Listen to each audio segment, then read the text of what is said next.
Bonjour et bienvenue à vous dans cette vidéo durant laquelle je vais t'expliquer d'une manière concrète et explicite la manière de faire un tableau de variation à partir d'une représentation graphique. Donc ici, on va entamer cet exercice sur les relevés de température. Dans un premier temps, on va essayer de lire le sujet et puis comprendre l'énoncé. Donc, Evaline est passionnée de température, passionnée de météorologie. Elle dispose d'un thermomètre enregistreur lui permettant de relever la température extérieure de façon continue de 0 à 24 heures. Au cours de la journée du 5 janvier, elle obtient la courbe ci-dessous. Donc ici, sur cette courbe ou cette représentation graphique, sur l'axe des abscisses, on voit qu'on a le temps en heures, donc le temps.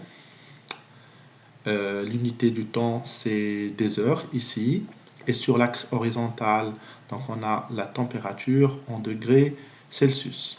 Je répète qu'on fait la lecture des antécédents toujours sur l'axe horizontal des abscisses et on fait la lecture des ordonnées sur l'axe vertical des ordonnées. Alors, quelle est la température à 5 heures? Alors, la question, il faut déterminer la température à 5 heures. Donc, 5 heures, c'est un antécédent. Donc, on doit faire la lecture sur l'axe des abscisses. Alors, comment on fait cette lecture? Donc, je trace la droite qui passe par 5.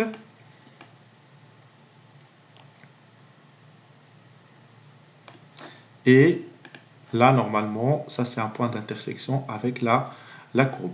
Et puis, je trace la droite qui passe par le point d'intersection et je fais ma lecture sur l'axe des ordonnées. Donc, apparemment, d'après cette lecture, je vois que l'antécédent, l'image qui correspond à 5, c'est moins 6. Donc, la réponse de la question, c'est moins 6. Donc, la température correspond à moins 6. Voilà. Alors, à quelle heure la température est-elle de 1 degré Celsius? Donc ici, dans cette question, il nous demande de déterminer l'antécédent de 1 degré Celsius. Alors, c'est pour cette raison. Donc, je dois tracer la droite horizontale qui passe par 1 degré. Et apparemment, je vois que j'ai deux points d'intersection avec la courbe. Donc ça, c'est le premier point d'intersection. Ça, c'est le deuxième point d'intersection. Donc je vais essayer de déterminer ces deux points d'intersection. Donc je trace la droite qui passe par le point d'intersection et je fais ma lecture sur l'axe des abscisses ou l'axe du temps en heures. Donc là, ça correspond à 9,3, à peu près 9,3.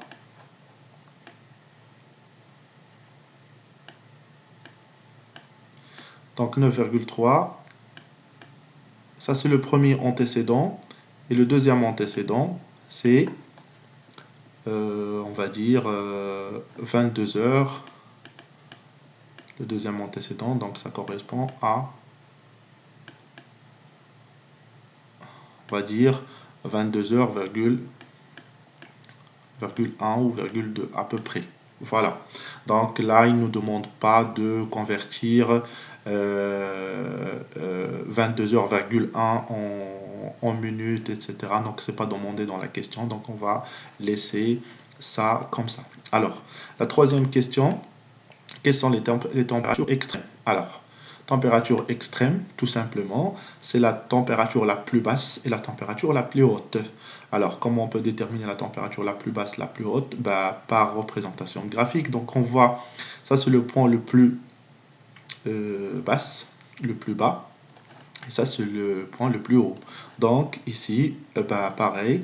Donc, je trace la droite qui passe par cette température et je fais ma lecture sur l'axe des ordonnées. Donc, pareil, je fais ma lecture sur l'axe des ordonnées. Donc la température la plus basse c'est -8 et la température la plus grande c'est 10 degrés. Donc et 10. Voilà. Bon, après, la question c'est, à partir de tout ça, ben, il faut tracer le tableau de variation de cette fonction. Alors, on commence par, bien évidemment, l'intervalle de définition de cette fonction. Donc, cette fonction est définie sur quel intervalle? Elle est définie sur 0 jusqu'à 24 heures. Alors, ici, donc 0, 24 heures, c'est la première chose qu'il faut faire. Alors, ici, on va regarder d'ailleurs le tableau. Donc, on voit que pour la température la plus basse, puisque de toute façon, dans chaque tableau de variation, on doit mettre ce qu'on appelle les extrémums, c'est-à-dire le point le plus bas et le point le plus haut. Donc ici, -8, donc l'antécédent de -8 c'est 3 et l'antécédent c'est de 10, des températures extrêmes c'est 15. Donc obligatoirement dans mon tableau, je dois mettre 3. Donc ici 3 et 15. Et à ce moment-là, donc je dois mettre comment cette fonction se comporte entre 0 et 3. Alors entre 0 et 3, je vois que la courbe est décroissante. Donc je reviens sur mon tableau et je mets une flèche vers le bas, comme ça, une flèche vers le bas, ici. Bon, après, alors là, je suis sur l'intervalle entre 3 et 15. Donc je vois que la courbe, elle est croissante. Donc je mets une flèche de 3 jusqu'à 15. Voilà, comme ça. Et puis, entre 15 et 24, ben, on va regarder la courbe. Entre 15, c'est-à-dire je parle de l'intervalle 15 jusqu'à 24 heures, je vois que la courbe, elle est décroissante. Et du coup, donc, je mets une flèche vers le bas. Donc je dois compléter quand même mon tableau de variation avec les images. Alors l'image de 0, c'est quoi? L'image de 0, donc c'est -4, donc par lecture graphique.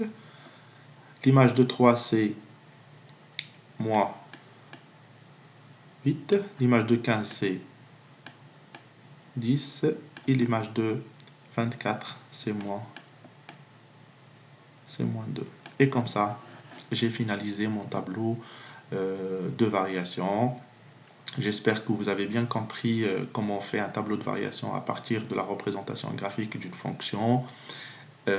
Si vous avez des questions, laissez-moi les questions en commentaire et à bientôt.